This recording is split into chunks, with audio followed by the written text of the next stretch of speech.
Assalomu alaykum qadrli futbol muxlislari. E'tiboringiz markazida Futbol vaqti kanali. Do'stlar, bugun juda ham ajoyib kun. Bugun mana shu libos ostidagi yigitlar O'zbekiston milliy terma jamoasi Jahon chempionati 3-bosqich saralash o'yinlarining navbatdagi turida o'z uyimizda Toshkentda Bunyodkor stadionida Qirg'iz Respublikasini qabul qilamiz. Bugungi tur uchrashuvi biz uchun juda ham muhim uchrashuv. Chunki bugun biz g'alaba qozonadigan bo'lsak, ko'pgina savollarga javob bera olishimiz mumkin.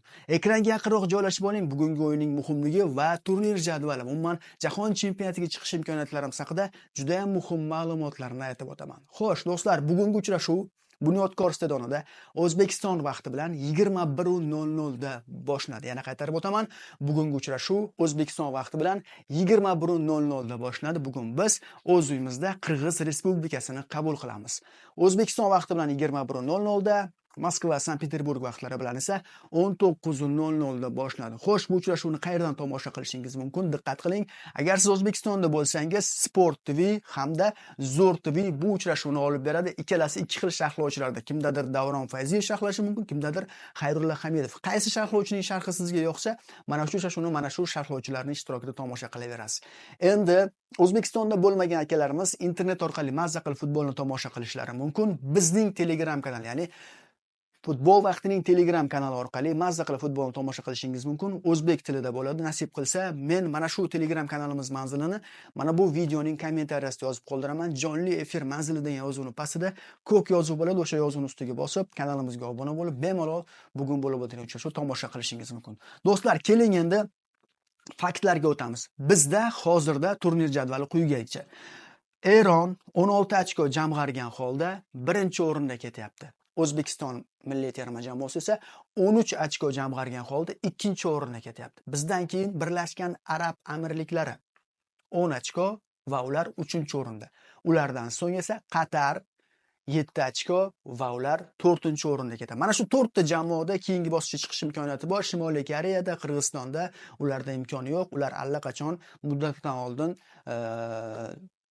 chiqish imkoniyatlaridan mosuvo bo'lishgan. Bugun qanday uchrashuvlar bo'lib o'tadi? Bugun biz Qirg'iziston Respublikasini qabul qilsak, parallel ravishda bo'ladigan uchrashuvda Eron milliy terma jamoasi Birlashgan Arab Amirliklarini qabul qiladi. Mana shu uchrashuvning natijasi juda ham muhim. Bilasizmi nimaga? Agar Eron bugun Birlashgan Arab Amirliklarini mag'lubiyatga uchratadigan bo'lsa, muddatidan oldin jahon chempionatiga chiqishni uddalaydi, yo'llanmani qo'lga kiritadi. Tasavvur qilasizmi? Bugun Eron Birlashgan Arab Amirliklarini yutadigan bo'lsa, o'zi uchun jahon chempionatiga yo'llanmani qo'lga kiritadi muddatidan oldin. Ikkinchidan, bizning eng asosiy raqibimiz bo'lgan Birlashgan Arab Amirligini ochkolardan mahrum qoladi va ular 10 ochko bo'lib qolib ketishadi. Va shunday ekan, bugun mana shu uchrashuv juda ham muhim biz uchun. Eron yutsin va muddatidan oldin chiqsin va biz keyingi 25-martda bo'lib o'tayotgan uchrashuvda Eronga qarshi o'ynaymiz va ular bu o'yinga unchalik ham jiddiy qaramasliklari mumkin bo'ladi. Va biz ham agar Eronni mag'lubiyatga bugun Qirg'iz Respublikasini mag'lubiyatga uchratib, keyingi o'yinda Eron davlatini mag'lubiyatga uchratadigan bo'lsak, biz ham muddatidan oldin chiqamiz. Yana bitta muhim uchrashuv bo'lib o'tadi, do'stlar. Shimoliy Koreya Qatar uchrashuvi. Qatarda 7 ochko, agar bugun Qatar ochko yo'qotadigan bo'lsa, ya'ni Shimoliy Koreya Qatarni yutadigan bo'lsa, Qatar ham muddatidan oldin jahon chempionatiga chiqishdan mahrum bo'ladi. Ularda hech qanday imkoniyat qolmaydi agar biz Qirg'iz Respublikasini yutadigan bo'lsak. Xulosa qilib aytadigan bo'lsak, biz bugun Qirg'iz Respublikasini mag'lubiyatga uchratishimiz kerak, shart, zarur. Xullas yutishimiz kerak. O'zimizning uyimizda o'ynayapmiz, super tarkib bilan o'ynayapmiz. Abduqodir ham zo'r hozir, Eldor ham zo'r, boshqa futbolchilarimiz ham zo'r formada. Xullas biz g'alabaga erishishimiz kerak va ochkolarimiz sonini 16 ga yetkazib qo'yishimiz kerak.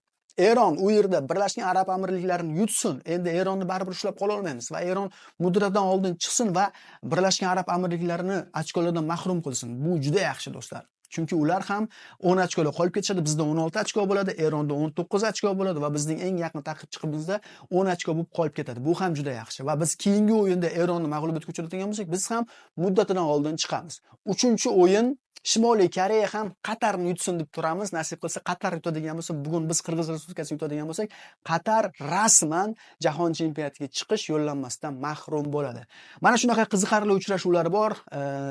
Eron Birlashgan Arab Amirligi 9:00 da boshlanadi. O'zbekiston Qirg'iz Respublikasi 9:00 da boshlanadi. Va Shimoliy Koreya Qatar uchrashuvi esa 11 dan 15 daqiqa o'tganlar boshlanadi O'zbekiston vaqti bilan kechqurun. Xullas do'stlar, mana shunaqa gaplar, juda ham qiziqarli ma'lumotlarni berdim deb umid qilaman. Bizni siz agar O'zbekistonda bo'lmagan bo'lsangiz va jonli efirni tomosha qilishni xohlasangiz, marhamat Telegram kanalimizga obuna bo'ling. Men mana shu Telegram kanalimizning manzilini mana shu videoning kommentariyasida yozib qoldiraman va siz o'tib bemalol tomosha qilishingiz mumkin. Do'stlar, bitta savol bilan murojaat qilaman. Nima deb o'ylaysiz? Bugun mana shu o'yinlarda Eron Birlashgan Arab Amirliklarida, O'zbekiston Qirg'iz Respublikasi, Shimoliy Koreya Qatar o'yinlarida qanday natijalar qayd etilishi mumkin? Bu haqida kommentariyalarda o'z fikringizni yozib qoldiring. Futbol vaqtida qoling va futbol haqidagi eng yaxshi kanaldasiz. Xayr, salomat bo'ling.